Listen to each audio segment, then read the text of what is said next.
এখন কি চাচ্ছেন? আমরা চাচ্ছি এখানে আসামিদেরকে দ্রুত গ্রেফতার করা হোক, কারণ 20 অক্টোবর 2025 যেহেতু তারা ডিক্লেয়ার হচ্ছে আদালত থেকে যে এখানে আসামিরা যুক্ত, তো এখানে প্রতি ফার্স্ট আসামিদেরকে গ্রেফতার করা হবে, দেন তারপর তাদের কথাবার্তার সাথে তাদের সব কিছুর সাথে যদি কিছু না মিলে, আদারওয়াইজ একদম লাস্ট স্টেপে তারা এই কাজটা করতে পারে, তাহলে আমরা ভক্তরা কখনো মেনে নেব না। আপনার নাম পরিচয় বলুন। সানজিদা আক্তার, আমি সালমান শাহ একজন ফ্যান, সানজিদা আক্তার, ঢাকা যাত্রাবাড়ি থেকে।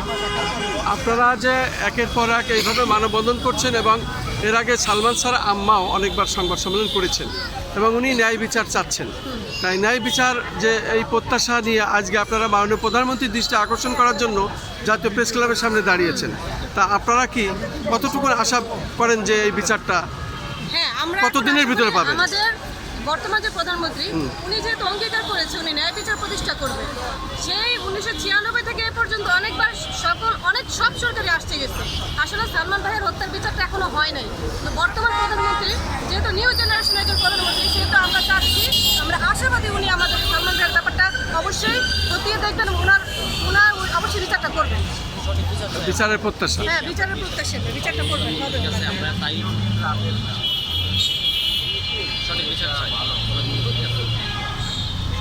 আপনার কি নাম? আমার নাম জহির, ব্রাহ্মণবাড়ির থেকে এসেছি। আমি সালমান ভাইয়ের সঠিক বিচার চাই। আচ্ছা,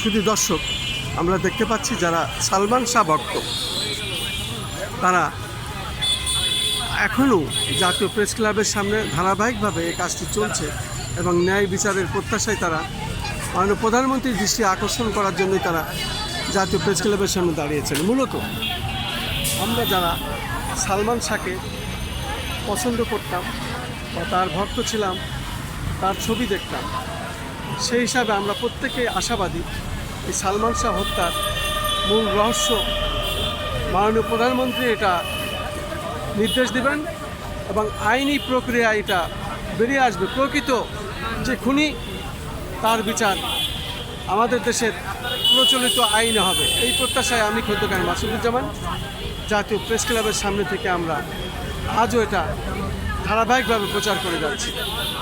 আমরা চাই ন্যায় বিচার, আমরা চাই ন্যায় বিচার, আমরা চাই ন্যায় বিচার।